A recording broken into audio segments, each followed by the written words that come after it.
हार्दिक नमस्कार मेरे विद्यार्थियों, आप कैसे हैं। मुझे उम्मीद है आप ठीक होंगे। और आज का सेशन आप सभी के विशेष आग्रह पर मैंने लेना चाहा, क्योंकि सभी छात्र इस समय अपनी परीक्षा की तैयारी के लिए गंभीर हो गए हैं और बहुत सारे ऐसे प्रश्न मेरे पास आ रहे थे कि सर कितने घंटे पढ़ें, कौन सी किताब पढ़ें या फिर तैयारी कैसे करें कि इस बार सिलेक्शन हो जाए। तो आज हमारा ये जो सेशन है ये केवल और केवल आपकी अचूक और सटीक रणनीति के लिए है। एक कॉमन मैंने परेशानी आपकी जो आपने मुझसे शेयर की व्हाट्सएप के माध्यम से, उन सारी प्रॉब्लम्स को लेकर मैंने ये लेक्चर तैयार किया है। तो आइए सबसे पहले हम शुरू करते हैं आपके उन प्रश्नों को जो आप मुझसे लगातार पूछते रहे हैं। जैसे पहला प्रश्न तो यही है कि सर इतना पढ़ते हैं हम लोग और इसके बाद भी हम लोगों का सिलेक्शन क्यों नहीं हो पा रहा है। इतना पढ़ने के बाद भी हमारा सिलेक्शन क्यों नहीं हो पा रहा है। या फिर मैं पिछले 10 वर्षों से, 8 वर्षों से, 6 वर्षों से तैयारी कर रहा हूं और फिर भी सरल प्रश्न हमारे परीक्षा में गलत हो जाते हैं। ये कॉमन समस्या है, मुझे बताइए आप, ये कॉमन समस्या है या नहीं कि सरल प्रश्न भी गलत हो रहे हैं। और ऐसे प्रश्नों की संख्या लगभग 6 से 7 है। जो सरल प्रश्न जो आपको सर्वाधिक अच्छी तरह से आते हैं, जिनमें आप केवल हड़बड़ी और अति आत्मविश्वास के कारण इन सरल प्रश्नों को गलत कर देते हैं और ये प्रश्न आपके सिलेक्शन में हो सकता है बहुत निर्णायक रोल प्ले कर जाएं। फिलहाल फिर वो कहते हैं कि सर इतिहास विषय को इस बार कैसे पढ़ लें, क्या पढ़ें कि हमारा सिलेक्शन इस बार हो जाए, या फिर कितने घंटे पढ़ें। एक बड़ी बात यह है कितने आवर्स पढ़ें हम लोग कि इस बार सिलेक्शन हमारा हो जाए। या फिर एक बड़ा और कॉमन प्रश्न है कि सर ऐसी कौन सी किताब पढ़ें जिसमें लगभग सारे प्रश्न हमें मिल जाएं, हम लोग कट ऑफ के ऊपर आ जाएं। मेरी बात समझ रहे हैं। पहले आप मुझे ये रिप्लाई कर दीजिए कि ये सारे प्रश्न जो आपने मेरे पास भेजे हैं, अधिकांश छात्रों ने, ये लगभग मुझे लगता है 80% से 90% छात्रों की मूलभूत समस्या यही है कि नहीं। पहले आप मुझे ये बताइए आपकी ये समस्या है कि नहीं है। और मुझे लगता है कि लगभग 90% छात्रों की समस्या यही है। तो हम इन बातों पर डिस्कशन करें, इन बिंदुओं पर डिस्कशन करें। पहले आप मुझे कुछ खास प्रश्नों के जवाब दीजिए। फिर एक बात और आपकी जैसे होती, कितने घंटे पढ़ें, फिर हमारा टाइम मैनेजमेंट कैसा हो, इस पर भी हम लोग बात कर लेंगे कि हम कितना समय प्रबंधन कर पाए ओवरऑल। तो अब एक बड़ी बात है, अब मेरे कुछ मूलभूत प्रश्न हैं और अगर इन प्रश्नों में एक भी प्रश्न का उत्तर ना में है तो आप समझ लीजिए कि कहीं ना कहीं पर आप सफर कर रहे हैं, कहीं ना कहीं पे आपको दिक्कत आ रही है। पहला ही प्रश्न ये है मेरा आप सभी से, सभी लोग रिप्लाई करिएगा कि क्या आपने अपने पाठ्यक्रम को ध्यान से पढ़ा है और सिलेबस के अनुरूप बेसिक टेक्स्ट बुक्स पढ़ी है कि नहीं। हाँ या ना में जवाब दीजिए। सिलेबस आपको अपना पता है या नहीं, और आपने अपनी बेसिक टेक्स्ट बुक पढ़ी है या नहीं, या फिर क्या आपने अपनी तैयारी की शुरुआत ही गाइडों के माध्यम से की है। क्या आपने अपनी तैयारी की शुरुआत भी गाइडों के माध्यम से की है, जिसमें अनर्गल तथ्यों की भरमार है। और सबसे बड़ी समस्या यह है इतिहास विषय में, बाजार में अनर्गल तथ्यों के संकलन वाली तमाम पुस्तकें तथा कथित पुस्तकें गाइडों के रूप में उपलब्ध हैं और उसमें पहले ही पन्ने पर यह उद्घोषणा होती है कि किसी भी तथ्य, किसी भी गलत जानकारी के लिए लेखक, प्रकाशक, वितरक, मुद्रक जिम्मेदार नहीं होंगे। क्या आपने ऐसी पुस्तकों को, तथ्यों के भरमार को इकट्ठा करने के लिए अपने पास जमा कर रखा है? और अगर ऐसा है तो कहीं ना कहीं पर गलतियां हो रही हैं एज वेल। ध्यान दीजिएगा, हो सकता है इसमें अधिकांश प्रश्नों के उत्तर ना में आए, लेकिन अब आपके पास 3 महीने का समय है, 3 से 4 महीना। जैसा कि मैं समझ पा रहा हूं, आपकी परीक्षाएं दिसंबर माह में संभावित हैं। हो सकता है थोड़ा डिले हो जाए, लेकिन आप ये मान के चलिए कि आपके पास 3 महीने हैं। आपके पास कुछ नया प्रयोग करने की गुंजाइश नहीं है, लेकिन हाँ, थोड़ा सा देख लीजिए अभी तक सिलेक्शन क्यों नहीं हुआ। क्या आपने बेसिक एनसीईआरटी की किताबों को पढ़ा है? 6th 7th 8th 11th और 12th की पुरानी और नई एनसीईआरटी कम से कम आपने ध्यान से पढ़ा है? और उनके बिंदुवार कुछ महत्वपूर्ण जो तथ्य हैं, जो महत्वपूर्ण सूचनाएं हैं, क्या आपने उन चीजों को नोट्स के रूप में मेंटेन किया है? हाँ या नहीं? और मुझे लग रहा है अधिकांश छात्रों का जवाब ना में आएगा। फिर एक बड़ी बात यह है, क्या आपने पिछले 10 वर्षों के प्रश्न पत्रों को ध्यान से देखा है? अब आप कहेंगे हाँ सर देखा है। वो बाजार में बहुत सारे एनालिसिस किए हुए पेपर्स मिलते हैं जिसमें व्याख्याएं भी हैं और तमाम। तो मुझे लगता है कि शायद एक एक मॉडल पेपर या एक जो हल प्रश्न पत्र है पिछले वर्षों का, वो आपके पास होना चाहिए। और मुझे लगता है कि आपने तमाम पब्लिकेशंस के बहुत सारे हल प्रश्न पत्रों को इकट्ठा कर रखा है। और समस्या ये आती है कि बहुत सारे ऐसे प्रश्न हैं जिनको लेकर के हमेशा विवाद की स्थिति बन जाती है। किसी में कहीं पर कुछ उत्तर दिया है, किसी में कहीं पर कुछ उत्तर दिया है, किसी में कहीं पर कुछ उत्तर दिया है। और समस्या तब आती है जबकि आपने अपनी बेसिक बुक्स, सरकारी पुस्तकों को पढ़ा नहीं है, और फिर उसमें 1 या 2 प्रश्न ऐसे अक्सर आ जाते हैं जो गलत हो जाते हैं। और अगली महत्वपूर्ण बात यह है कि आपने क्या पिछले 10 वर्षों में परीक्षा जो पैटर्न है, जो कमीशन ने अपने प्रश्नों की बदलती हुई प्रवृत्ति को रखा है, जो क्वेश्चन टफ एंड टफेस्ट होते जा रहे हैं, क्या आपने परीक्षा की बदलती हुई प्रवृत्ति पर ध्यान दिया है? एक बड़ी बात ये है, ध्यान देना होगा, बहुत विशेष ध्यान देना होगा। क्या जो ये नवीनतम पैटर्न से प्रश्न पूछे जा रहे हैं, तो क्या आप केवल अभी अपनी उस परंपरागत पढ़ाई पर ही फोकस्ड हैं, या आपने अपनी स्ट्रेटजी भी चेंज की है? और फिर एक बड़ी बात यह है, ध्यान दीजिएगा, मुझे सारे प्रश्नों के जवाब दीजिए।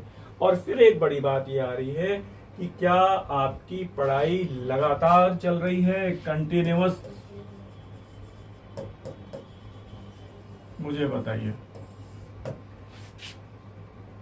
जरूर बीच में कहीं ना कहीं पर ब्रेक आए हैं, कहीं ना कहीं पर लापरवाही हुई है, और परीक्षा का वेट करते हैं हम लोग, और फिर ऐसा होता है कि लगातार कोशिश करते हैं कि 15 घंटे 14 घंटे पढ़ लें, बीच में 2-2 महीने गैप कर दें पढ़ाई का। ये एक बड़ी समस्या है, मुझे बताइएगा, क्योंकि आने वाले 3 महीने बहुत महत्वपूर्ण हैं। और अब बात यह है, ध्यान दीजिएगा, आपकी उस समस्या पे जहां पे आप कह रहे हैं कि सर हमारे बहुत सरल प्रश्न गलत हो रहे हैं। सरल प्रश्नों के गलत होने का कारण है, आप क्या रिवीजन पर प्रतिदिन 1 घंटा दे रहे हैं?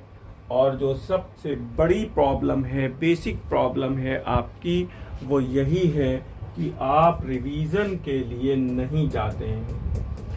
आप केवल पढ़ते हैं और केवल पढ़ते रहते हैं, तथ्यों का लगातार संकलन कर रहे हैं, रिवीजन पर नहीं जा रहे हैं। और अगर आप रिवीजन पे नहीं जा रहे हैं तो यकीनन आपके परीक्षा में 7 से 8 सरल प्रश्न जल्दबाजी में गलत होंगे, अवश्य गलत होंगे। फिर वही बात आ रही है। फिर अगला जो मेरा आपसे प्रश्न है, इन सारे प्रश्नों पर मैं अभी विस्तार से चर्चा करूंगा आपसे, और जो ये बेसिक, ये बहुत भयानक बातें हैं। 3 पॉइंट्स। एक तो कि आपने रिवीजन पर समय दिया है या नहीं। दूसरा, आपने स्तरीय प्रश्न पत्रों का अभ्यास किया है कि नहीं? मॉडल पेपर्स के लिए आपने क्या विषय विशेषज्ञों की सलाह ली है? अपने गुरुजनों की, अपने अध्यापकों की मदद ली है? क्यों? क्योंकि बाजार में जो भी टेस्ट पेपर्स, मॉडल पेपर्स उपलब्ध हैं, वो उसी परंपरागत पैटर्न पे लगभग पेपर्स आपको मिल रहे हैं। नई परीक्षा पद्धति और उसके पैटर्न पर मुझे नहीं लगता कि बाजार में कोई मॉडल पेपर उपलब्ध है।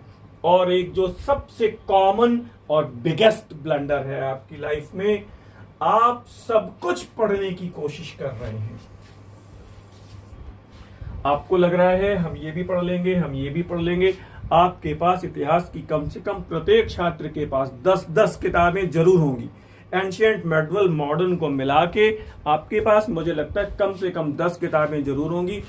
और सही बात यह है कि आपने एक भी पुस्तक को पूरी नहीं पढ़ा होगा, अच्छे ढंग से संपूर्ण पुस्तक का अध्ययन नहीं किया होगा। खरीद के आप किताबें ले आते हैं, 2-3 दिन, 4 दिन, हफ्ते भर पढ़ते हैं और फिर उसको अलमारी में रख देते हैं। फिर कोई बता देता है नई किताब आ गई, नई ले आए आप। और वो तथाकथित नई किताब केवल तथ्यों के संकलन वाली पुस्तकें, जिन्हें आप गाइड कह सकते हैं, जिनमें तथ्यों की प्रामाणिकता का अक्सर अभाव होता है, ऐसी किताबें आपके पास मुझे लगता है आपकी अलमारी में भरी हुई हैं। ये सारी चीजें आपको बहुत पीछे ले गई हैं। अगर ये सारे कारण, एक भी कारण इसमें आपकी तैयारी में शामिल है, तो आप समझ लीजिए कि कहीं ना कहीं पर गलती हुई है। और फिर एक बात है, क्या आपकी पढ़ाई का समय निश्चित है? टाइम मैनेजमेंट की बात हम आपसे करेंगे। और फिर एक बड़ी बात यह है कि क्या आपने कोर टॉपिक्स जो हैं, ध्यान दीजिएगा मेरी बात, कोर टॉपिक्स जो हैं आपके, वो आपने अच्छे से पढ़े हैं या नहीं पढ़े हैं? ये एक महत्वपूर्ण बात है। सिलेबस तो बहुत सारा है, लेकिन कुछ कोर टॉपिक्स हैं जिसमें 70% पेपर उन्हीं कोर टॉपिक्स पे ही फोकस होता है। आपने इन टॉपिक्स को पढ़ा है या नहीं पढ़ा है? इन सारे मुद्दों पर मैं आपसे आज विस्तार से बात करने वाला हूं। आपको कॉपी लेकर के भी आप बैठ सकते हैं। अब आप थोड़ा मेरे साथ ध्यान से देखिएगा। पहली महत्वपूर्ण बात यह है, आपका टाइम मैनेजमेंट। जैसे एंशिएंट, मेडिवल, मॉडर्न तीनों खंड हैं, और अगर आप एंशिएंट की बात करूं, अगर मैं आपसे ये कहूं कि आप कैसे पढ़ रहे हैं, तो इतिहास के अगर आप 3 खंड कर लें, एंशिएंट, मेडिवल और मॉडर्न, तो क्या आप केवल एक सेगमेंट लेके चल रहे हैं या फिर तीनों खंडों पर बराबर आप समय दे रहे हैं? क्यों? क्योंकि सामान्य तौर पर प्रश्न पत्र में 125 प्रश्न होते हैं और ये प्रश्न पत्र आपका लगभग समान रूप से तीनों खंडों में विभाजित होता है। लगभग 40 से 42 प्रश्न प्रत्येक खंड में हो सकते हैं। तो कुल मिला के ये मैटर काउंट करता है कि आप एक ही खंड को लेके पढ़ रहे हैं या तीनों खंडों को बराबर समय दे रहे हैं। तो सबसे बड़ी बात यह है, आप अपने समय को 3 भागों में विभाजित कर सकते हैं पढ़ने के लिए। ऑन एवरेज मैं ये मान के चलता हूं, अब आपको 6 से 7 घंटे न्यूनतम, मिनिमम पढ़ाई करनी है। अधिक पढ़ सकते हैं, वो आपकी कैपेबिलिटी पर डिपेंड करता है। अगर आप इससे कम पढ़ रहे हैं तो धीरे धीरे करके आप समय बढ़ा सकते हैं। और पहली सिटिंग मॉर्निंग में 2 से ढाई घंटे की कर लीजिए, दूसरी सिटिंग दोपहर में 2 से ढाई घंटे की कर लीजिए, और तीसरी सिटिंग आप शाम को, रात में सुविधा अनुसार 2 से ढाई घंटे की कर लीजिए। एक सेगमेंट आप सुविधा अनुसार जब चाहें आप एंशिएंट पढ़ सकते हैं, दूसरे खंड में आप मेडिवल पढ़ सकते हैं, और तीसरे सेगमेंट में आप मॉडर्न पढ़ सकते हैं। मेरा कहना यह है, पहली बात यह है कि आपको इतिहास के तीनों खंडों पर बराबर समय देना चाहिए और कम से कम 1 घंटा प्रतिदिन पिछले पढ़े गए जो भी आपने पढ़ा है उस पे रिवीजन पे देना चाहिए। आप कहेंगे सर रिवीजन, मैं कहूंगा जरूर। आप चाहे कम पढ़िए लेकिन क्वालिटी ओरिएंटेड पढ़िए। आप चाहे कम से कम पढ़िए लेकिन आप उस पे कमांड करिए। एक बड़ी बात है और यहीं पर समस्या आती है कि हम लोग पढ़ते जाते हैं लेकिन उस पढ़ाई के, उस अध्ययन के, उस टॉपिक के समेकन का प्रयास, उसके रिवीजन का प्रयास हम लोग नहीं करते हैं। ये एक बड़ी समस्या है। आपको कम से कम अपनी सुविधा अनुसार, ध्यान दीजिएगा, मैं आपसे कॉमन बात डिस्कस कर रहा हूं, बाकी आप अपनी क्षमता, अपनी जो भी आपकी कैपेबिलिटी, आपका समय, आपकी जो भी एंगेजमेंट है उसके अनुसार अब आपको एक स्ट्रेटजी बना लेनी चाहिए। मैं कॉमन बात कर रहा हूं, थोड़ा कम कर सकते हैं, थोड़ा ज्यादा कर सकते हैं, हर विद्यार्थी की क्षमता अलग है ना। तो अब देखिएगा, हम लोग अगर आगे बात करें आपसे, तो अब मामला यही है कि देखो, पहले तो ये देखो, आप तीनों खंडों से लगभग बराबर प्रश्न होते हैं, 125 प्रश्नों में डिवाइड होता है। अब जैसे मान लीजिए, अब यहाँ पर एंशिएंट में 40 से 42 प्रश्न आ रहे हैं, तो कुल मिला के अब आप एंशिएंट के टॉपिक्स को डिवाइड कर लीजिए। जैसे प्रागैतिहासिक काल है, हड़प्पा है, वैदिक काल है, 16 महाजनपद है, धार्मिक आंदोलन है, मौर्य काल है, गुप्त काल है, हर्ष है। अगर ओवरऑल हम 7 से 8 टॉपिक एंशिएंट के मान लें तो हम ये मान सकते हैं कि हर टॉपिक से 4 से 5 प्रश्न पूछे जाने की संभावना है। और यही बात आप मेडवल में देख लीजिए, 4 सेगमेंट है, दिल्ली सल्तनत, मुगल काल एक बड़ा सेगमेंट है, मराठा और विजयनगर ये 2 छोटे छोटे सेगमेंट हैं, और इसके बाद थोड़ा सा राजपूत काल है। अब आपको यहाँ पर यह ध्यान देना चाहिए कि यहाँ पर 2 कोर टॉपिक्स हैं आपके मेडवल में, दिल्ली सल्तनत और मुगल काल। इसी तरह मॉडर्न इंडिया में कुछ कोर टॉपिक्स हैं।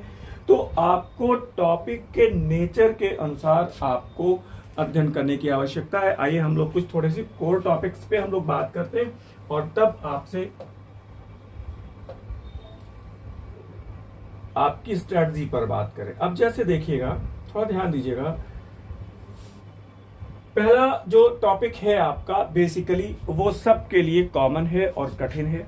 थोड़ा सा कठिन है क्योंकि अब आप उसमें पता नहीं कितना अधिक अध्ययन कर जाएं, लेकिन मुझे लगता है 2 या 3 प्रश्न पूछे जाएं तो उस टॉपिक में एक प्रश्न गलत हो ही जाता है, और वो है प्रागैतिहासिक काल। जो सबसे इंपॉर्टेंट जो पहला टॉपिक है वो है प्रागैतिहासिक काल, है ना। तो पहली बात यह है कि प्रागैतिहासिक काल के लिए आप सामान्य अध्ययन पहले करें, विशेषीकृत अध्ययन की तरफ ना जाएं, क्योंकि एकाध प्रश्न यहाँ से कठिन होता ही है, यहाँ से एकाध प्रश्न कठिन होता ही है। और विशेषीकृत अध्ययन करने के लिए आप तमाम मोटे मोटे ग्रंथ पढ़ें, उससे बेहतर है कि आप पहले सामान्य टॉपिक को सामान्य ढंग से पढ़ें। कम से कम अगर 3 प्रश्न पूछे जा रहे हैं तो 1 से 2 प्रश्न आप इसमें आसानी से सही कर सकें। इसके बाद आप ध्यान दीजिएगा, हड़प्पा सभ्यता। अब ये 3 कोर टॉपिक्स हैं आपके, हड़प्पा, वैदिक और प्रागैतिहासिक काल। हड़प्पा टॉपिक भी बहुत बड़ा है, इस टॉपिक को पढ़ने में ही कम से कम पूरा कंप्लीट करने में थॉरली 1 हफ्ता लग जाता है। अब बड़ी बात यह है कि ये जो मैं आपसे डिस्कशन कर रहा हूं 3 महीने का, अगर कोई नए ढंग से शुरुआत कर रहा है, 0 से शुरुआत कर रहा है, तो आपके लिए ये स्ट्रेटजी बिल्कुल काम की नहीं है। ये उन छात्रों के लिए है जिन्होंने अब तक खूब अच्छे से अध्ययन किया है, पूरे इतिहास को समग्र रूप से पढ़ा है, टेस्ट पेपर्स लगाए हैं। अब ये रिवीजन के लिए अपने 3 महीनों के लिए अपनी स्ट्रेटजी को कैसे मेंटेन करना है, मैं उस पर बातचीत कर रहा हूं। हड़प्पा सभ्यता में टॉपिक बहुत बड़ा है, उत्थान है, पतन है, तमाम। लेकिन अब देखिए, अक्सर एक प्रश्न यहाँ पे नगरों के विन्यास पे होता है। दुर्ग टीला किधर था, निचला नगर किधर था, 3 खंडों में कौन सा नगर विभाजित है, कहाँ पे नगर योजना समकोण पर नहीं काटती है, इस तरह के प्रश्न होते हैं। उनके खोजकर्ता और उत्खननकर्ता, इसमें अक्सर कंफ्यूजन होता है। अब मैं आपसे सामान्य सा प्रश्न पूछता हूं, मोहनजोदड़ो का उत्खनन किसने किया? जवाब दीजिए, मोहनजोदड़ो का उत्खनन किसने किया? और अगर आप राखाल दास बनर्जी जवाब दे रहे हैं तो गलत है, क्योंकि राखाल दास बनर्जी ने मोहनजोदड़ो की खोज की थी, उत्खनन नहीं किया। उत्खनन करता है John Marshall, Ernest Mackay, so on. लेकिन बेसिकली राखालदास बनर्जी का नाम मोहनजोदड़ो की खोज के लिए आता है। अब इतने सरल प्रश्न गलत हो रहे हैं, तो फिर अब आप समझिए। तो खोजकर्ता उत्खननकर्ता को आप देख लीजिए, नगरों की स्थिति, नदियां, और इन नगरों से जो पहले महत्वपूर्ण पुरातात्विक अवशेष मिले हैं उनकी सूची बना लीजिए, उनको रिवाइज कर लीजिए। मुझे उम्मीद है ये सब आपने पढ़ा हुआ है, केवल 2 दिन लगेगा और सब कुछ आसानी से मेंटेन हो जाएगा। वैदिक काल में आपने वैदिक ग्रंथों को पढ़ा होगा। तो ये कोर टॉपिक्स की बात कर रहे हैं हम, पढ़ना आपको पूरा है, लेकिन इन टॉपिक्स पर, इन बिंदुओं पर आपको विशेष ध्यान देना है, ये बात ध्यान रखिएगा। टॉपिक आपने पूरा पढ़ा है, लेकिन आपको इन टॉपिक्स पर कुछ विशेष ध्यान देना है, इन जगहों पर विशेष ध्यान देना है। प्रश्न यहीं पे गलत हो रहे हैं। वैदिक काल में समस्त वैदिक ग्रंथों को आपको पढ़ना है, और आपने ध्यान दिया होगा कि यहाँ से अक्सर करके कुछ स्टेटमेंट आते हैं। इंद्र और वृत्रासुर का युद्ध कहाँ पर है, याज्ञवल्क्य और गार्गी का संवाद कहाँ पर है, उद्दालक आरुणि की कथा कहाँ पर है, पुनर्जन्म का उल्लेख सर्वप्रथम कहाँ मिलता है, उपनयन संस्कार का उल्लेख सर्वप्रथम कहाँ मिलता है, अयोध्या का उल्लेख सर्वप्रथम कहाँ हुआ है। तो आपको कम से कम वैदिक काल के समस्त ग्रंथों को, उपनिषदों को, वेदों को और उनके महत्वपूर्ण तथ्यों को, सूचनाओं को कंठस्थ कर लेना चाहिए, प्रैक्टिस कर लेनी चाहिए। तीसरा टॉपिक जैसे धार्मिक आंदोलन है, महावीर स्वामी, महात्मा बुद्ध विशेष तौर पे हैं, यहाँ पे प्रश्न आते हैं। अब कठिन प्रश्न आ रहे हैं। अब सामान्य तौर पे बुद्ध के जीवन और उनकी जो महावीर स्वामी की जो तपश्चर्या है, उनसे अब प्रश्नों के पूछे जाने की प्रवृत्ति अब थोड़ी सी हटी है। जीवनी आपको पढ़नी है, लेकिन फोकस कहाँ पे करना है, महात्मा बुद्ध और महावीर की शिक्षाएं, उनमें मूलभूत अंतर, और बौद्ध सभाओं पे और प्रमुख ग्रंथों पर। ये बहुत इंपॉर्टेंट बात है। अगर आपने ये सब कुछ पर विशेष जो प्रश्न यहाँ से बने हैं इन पर ध्यान नहीं दिया है तो दिक्कत हो सकती है परीक्षा में। और जो सबसे बड़ी परेशानी है कि प्रश्नों को हैंडल करने में आप बहुत जल्दबाजी करते हैं। जल्दबाजी ना करिए। मेरे साथ मेरी टेस्ट सीरीज से जुड़ सकते हैं। मेरी टेस्ट सीरीज एकदम परीक्षा के मानकों के अनुरूप है। मैंने जो आपके लिए टेस्ट सीरीज शुरुआत की है, सैकड़ों की संख्या में छात्र जुड़े हैं, 125 प्रश्न रखे जा रहे हैं और वो परीक्षा मानकों के एकदम अनुरूप है। एंशिएंट, मिडल, मॉडर्न के प्रत्येक टॉपिक से प्रश्न शुरू होता है। प्राग ऐतिहासिक काल से लेके 1965 तक क्रमानुसार प्रश्न आपको मिलते हैं। आप चाहें तो इस टेस्ट सीरीज से जुड़ सकते हैं। स्क्रीन पर दिए गए नंबरों पर आप संपर्क करके जानकारी प्राप्त कर सकते हैं। और अगला टॉपिक है आपका महत्वपूर्ण मौर्यकाल। मौर्यकाल तो बहुत बड़ा है, नो डाउट इसमें भी, लेकिन यहाँ का जो कोर टॉपिक है वो है कौटिल्य का अर्थशास्त्र, मैगस्थनीज की इंडिका, और सबसे जो नई बात है यहाँ पर अभिलेख, पठित अभिलेख आते हैं। तो अशोक के अभिलेखों को आपको पढ़ना है, मौर्य प्रशासन को पढ़ना है। अशोक के अभिलेख से एक प्रश्न फिक्स है। मौर्य प्रशासन, मैगस्थनीज की इंडिका से लगभग एक प्रश्न अक्सर पूछे जाने की प्रवृत्ति रही है। तो बेहतर होगा आप इन अभिलेखों, मौर्य प्रशासन, इनको इग्नोर ना करिएगा। इनको बहुत अच्छे से पूरी समग्रता, पूरी तन्मयता के साथ पढ़िएगा। मौर्योत्तर काल थोड़ा सा उलझता है। मैं फिर से कह रहा हूं, मौर्योत्तर काल थोड़ा सा उलझा हुआ है। और अगर आप यहाँ पर मौर्योत्तर काल को, पॉलिटिकल सेगमेंट को, इसको कवर करने की कोशिश करते हैं तो हो सकता है प्रश्नों को हैंडल करने में थोड़ी आपको निराशा हो जाए। यहाँ पर एक नई बात है, सिक्के आ जाते हैं। हिंद यवन काल से भारत में सिक्कों का इतिहास शुरू हो जाता है। तो आपको ध्यान देना चाहिए कि यहाँ पर सिक्कों का इतिहास एवं महत्वपूर्ण अभिलेख, इस पर विशेष ध्यान देना है। सिक्कों से एक प्रश्न पूछे जाने की परंपरा हमेशा रही है। तो यहाँ पर कॉइन्स को जरूर पढ़ लीजिएगा, महत्वपूर्ण अभिलेखों को जरूर पढ़ लीजिएगा, छोड़िएगा नहीं। और गुप्त काल में विशेष तौर पर आपको ध्यान देना चाहिए, मंदिर स्थापत्य कला। तो बेसिकली आपको गुप्त काल से राजपूत काल तक मंदिरों को, दक्षिण भारत के संपूर्ण मंदिरों को और पूरे लिटरेचर को पढ़ लेना चाहिए। जितने भी विद्वान हैं, आर्यभट्ट हों, वराहमिहिर हों, कालिदास हों, ब्रह्मगुप्त हों, जितने भी विद्वान हुए हैं उनकी पुस्तकें, उनकी रिसर्च, उनका साहित्य और सारे मंदिर आपको पढ़ने चाहिए। मंदिरों से भी एक प्रश्न पूछे जाने की परंपरा हमेशा रही है। और इसके बाद विशेष तौर पर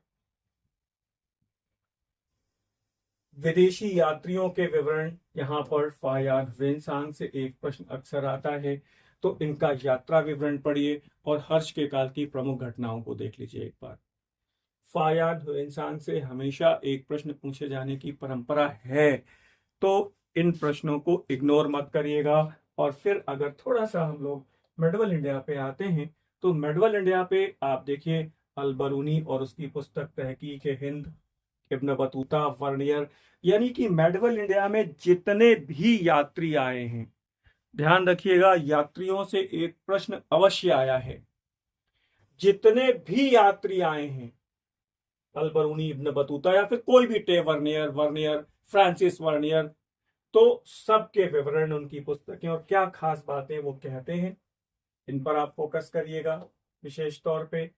अब दिल्ली सल्तनत एवं मुगल काल का संपूर्ण साहित्यिक विवरण, यानी कि कम से कम दिल्ली सल्तनत में भी 25 किताबें हैं और मुगल काल की भी लगभग महत्वपूर्ण 20 से 25 किताबें हैं। मैच दी फॉलोइंग में प्रश्न आते हैं। किताबें एक तरफ होती हैं, लेखक एक तरफ होते हैं, जैसे कोई भी हो, हसन निजामी हो, अबुल फजल हो, फैजी हो, या ऐसे कोई भी, गुलबदन बेगम हो, भीमसेन हो, तमाम ऐसे इतिहासकारों के नाम और उनकी पुस्तकों के नाम दे दिए जाते हैं। मैच दी फॉलोइंग में आता है। तो ये प्रश्न अक्सर आप गलत करते हैं, तो इसको ध्यान रखिएगा गलत ना हो। साहित्यिक विवरण, इतिहासकार, उनकी महत्वपूर्ण पुस्तकें, ये एक सेगमेंट है। इसके बाद आपको देखना चाहिए पूरा प्रशासन, आर्थिक एवं धार्मिक दशा, धार्मिक एवं सूफी आंदोलन। यहाँ सूफी आंदोलन से प्रश्न आते हैं। सूफी संतों की उपाधियां आपने पता नहीं पढ़ी हैं कि नहीं पढ़ी हैं। 20-25 सूफी संतों की उपाधियां, उन उपाधियों और संतों का नाम मैच करने के लिए आ सकता है, या फिर सिलसिले और सूफियों को मैच करने के लिए आ सकता है। प्रशासनिक अधिकारी और उनके विभाग मैच करने के लिए आ सकते हैं, पूछे ही गए हैं, तो आपको ये विशेष ध्यान देना है। विजयनगर में बेसिकली कृष्णदेव राय को और यात्रियों पर फोकस करना है, शिवाजी की विजय और मराठा प्रशासन, ये कोर टॉपिक्स हैं मेडवल इंडिया के। बाकी विस्तार बहुत है, पढ़ना आपको पूरा सिलेबस है, बार बार कह रहा हूं, लेकिन इन टॉपिक्स को फोकस करिएगा, रिवाइज करिएगा और थोड़ा मॉडर्न इंडिया को देख लीजिएगा। यूरोपीय कंपनियों का स्थापना वर्ष भारत में कब कब स्टैब्लिशमेंट हुआ, कहाँ कहाँ पे। संवैधानिक विकास हमेशा आता है 1773 से 1935 तक के महत्वपूर्ण अधिनियम। आधुनिक काल की सभी महत्वपूर्ण संधियां पूछी गई हैं, संधियों को एक बार रिवाइज कर लीजिए, पूरी संधियां। और बेहतर होगा अगर आप अभी जुड़ रहे हैं मुझसे आज क्लास से, तो मेरी टेस्ट सीरीज से भी जुड़ जाइए, ये आपके लिए एक सुनहरा मौका है। और मेरी क्लास एक यूट्यूब पर आपको लगातार मिलती रहेगी, मैं कोशिश करूंगा। और मेरे कुछ अपने व्यक्तिगत अभी कुछ दिनों में अनाउंसमेंट्स हैं, वो मैं आपको बताऊंगा, तो आप उनसे जुड़ सकते हैं, लाभ उठा सकते हैं। परीक्षा तक चलेगी। भू राजस्व व्यवस्था, रैयतवाड़ी, महालवाड़ी, जो भी व्यवस्थाएं हैं, स्थायी बंदोबस्त जरूर पता रहना चाहिए। और फिर आप ध्यान दीजिएगा, ऐसा कोई टॉपिक हो ही नहीं सकता जहां पर 1857 के विद्रोह से प्रश्न ना हो। आप बेसिकली विद्रोह के केंद्र, महत्वपूर्ण इतिहासकार, उनके कथन जरूर पढ़ लीजिए। 1857 के विद्रोह को इग्नोर किया ही नहीं जा सकता। एक या दो प्रश्न यहां से फिक्स है हमेशा। सामाजिक धार्मिक सुधार आंदोलन, राजा राम मोहन राय, समाचार पत्रों का इतिहास, सती प्रथा, विधवा विवाह, ईश्वर चंद्र विद्यासागर, केशव चंद्र सेन, द्वारका नाथ टैगोर। धार्मिक आंदोलन में वो सिख, पारसी, हिंदू, मुस्लिम, जितना भी वो धार्मिक सामाजिक सुधार आंदोलन चला है, संस्थाएं, स्थापना वर्ष, संस्थापक या फिर महत्वपूर्ण पुस्तकें, महत्वपूर्ण समाचार पत्र, आपको ध्यान देना है। यहाँ पे समराइज करके एक एक दिन में कंप्लीट हो सकता है ये पूरा। और मैं कोशिश करूंगा अभी आपको कि यूट्यूब पर ये सारे टॉपिक्स आपको क्रमानुसार बढ़िया से मैनेज करवा दूं। एज वेल आप देखिएगा, आगे देखिए, कांग्रेस के महत्वपूर्ण अधिवेशन से एक प्रश्न जरूर आया है, क्रांतिकारी आंदोलन से एक प्रश्न जरूर आया है, संस्थाएं, कब किसको कौन सी घटना घटी, कब किसको शहादत हुई, गांधी और उनके आंदोलन। गांधी फिक्स है, गांधी, ऐसा हो ही नहीं सकता कि गांधी से प्रश्न ना हो। तो आपको गांधी और एज वेल उनके पहले आंदोलन चंपारण से लेके भारत छोड़ो आंदोलन तक सारा घटनाक्रम आपको पता होना चाहिए। सुभाष जी के बिना राष्ट्रीय आंदोलन हमारा अधूरा है, तो सुभाष जी को जरूर पढ़िए। एक प्रश्न सुभाष जी और आजाद हिंद फौज से आया है, और आजादी के बाद की कुछ प्रमुख घटनाएं यानी कि 1947 टू 65, यहां से लगभग एक आध प्रश्न आया है। रियासतों का एकीकरण या फिर जो नेहरू की विदेश नीति है, यहां से भी एक प्रश्न आता है। और आपका ये सबसे कमजोर टॉपिक ये भी होता है, आजादी के बाद की आफ्टर इंडिपेंडेंस घटनाएं। तो इसको बहुत इंपॉर्टेंट है, ये इसको पढ़ना है। कुल मिला के अगर मैं देखूं तो इन कोर टॉपिक्स को अगर आपने पूरे इतिहास को समग्र रूप से पढ़ा है तो इन टॉपिक को समराइज करने में, एनालाइज करने में 15 से 20 दिन लगेगा। अगर आप रेगुलर वे में 7 से 8 घंटे पढ़ रहे हैं तो इन टॉपिक्स को समराइज करने में, रिवाइज करने में आपको अधिकतम 20 दिन लगेंगे। ये मेरा अपना मानना है। 2-4 दिन आगे लग भी जाएं तो कोई बात नहीं, आप छोड़िएगा नहीं, इस रिवीजन को पूरा करिए। और एक खास बात मैं आपको बता रहा हूं फिर से, आपकी जो बेसिक जो परेशानी है, जो कह रहे हैं कि टाइम मैनेजमेंट कैसे होता है सर हम लोगों का, और कौन सी किताबें पढ़ें, तो बेसिकली मैं आपको बता रहा हूं। अब देखिएगा, इतना पढ़ने पर भी मेरा सिलेक्शन नहीं हो पा रहा है, इसका मतलब यही है कि आपने पढ़ा बहुत है, इसमें कोई डाउट नहीं है। पढ़ा तो बहुत है, लेकिन उस पढ़ाई की एक कंपटीशन ओरिएंटेड दिशा नहीं है। कंपटीशन ओरिएंटेड दिशा नहीं है। मैं जानता हूं ऐसे छात्र जो ये कह रहे हैं कि बहुत पढ़ा है मैंने सर। मैं बता रहा हूं, परीक्षा भवन में 10 से 15 प्रश्न आपको हमेशा कंफ्यूज करते हैं। मुझे बताइए हाँ या नहीं, हाँ या नहीं। और एक खास बात मैं आपको अगर बताऊं तो ध्यान रखिएगा, ये बड़ी इंपॉर्टेंट बात है, अगर आप समझ पाए तो 125 प्रश्नों में 125 प्रश्नों में आपके 75 प्रश्न बड़े सामान्य हैं। ध्यान दीजिएगा, ये सामान्य हैं, इनको आप बहुत आराम से हल कर सकते हैं। अगर किसी लड़के ने गाइड से भी अपनी पढ़ाई शुरू की है तो इन 75 प्रश्नों को, 70 से 75 प्रश्नों को आराम से बना लेता है वो छात्र। अब समस्या आती है यहां से आगे पढ़ने की। आगे 25 प्रश्न विशेषीकृत होते हैं। इन प्रश्नों को लगभग वो छात्र हल करते हैं जिन्होंने अपने सक्षम विषय विशेषज्ञों की सलाह ली है, उनके मार्गदर्शन में अपने अध्ययन को एक दिशा दी है। और निश्चित मान के चलिएगा, इन 25 प्रश्नों में आप 16 से 17 प्रश्न सही कर पाते हैं। हमेशा 4 या 5 प्रश्न गलत होंगे ही। मेरी बात समझिएगा, इन प्रश्नों को जो गलत हो रहे हैं सरल प्रश्न, उनको हम मिनिमाइज कर सकते हैं, कम कर सकते हैं, खत्म नहीं कर सकते, कम कर सकते हैं। क्यों? क्योंकि ये हमारे मस्तिष्क की स्वाभाविक प्रवृत्ति है, गलतियां हो जाती हैं। और शेष जो 25 प्रश्न होते हैं वो अति कठिन प्रश्न होते हैं। ध्यान रखिएगा, अति कठिन प्रश्न होते हैं। और इसमें भी 15 प्रश्न ऐसे होते हैं, आप कितना भी पढ़कर जाइए, आप कितना भी पढ़कर जाइए, इन प्रश्नों से आपका सामना परीक्षा भवन में पहली बार होता है। ये 15 प्रश्न हमेशा पहली बार आपको दिखाई पड़ते हैं। तो इन प्रश्नों की आपके सिलेक्शन में कोई निर्णायक भूमिका नहीं होती। इसमें हर छात्र या छात्रा तुक्का लगा देता है, अंदाजा लगा देता है। तो हो सकता है कि इसमें किसी के 4 से 5 प्रश्न सही हो जाए, तुक्के में सही हो जाए। सभी के लिए ये प्रश्न नए होते हैं। और ये जो अति विशिष्ट और अति कठिन प्रश्न होते हैं, इसमें से यानी कि 10 प्रश्न जो आप अगर अति विशिष्ट पुस्तकों को पढ़ते हैं, रेफरेंस बुक्स को पढ़ते हैं, तो इसमें से मैं मानता हूं 5 या 6 प्रश्न और आप हल कर लेते हैं। तो कुल मिला के 25 प्रश्नों में आप 10 प्रश्न यहां से सही करते हैं, 10 प्रश्न आप यहां से सही करते हैं।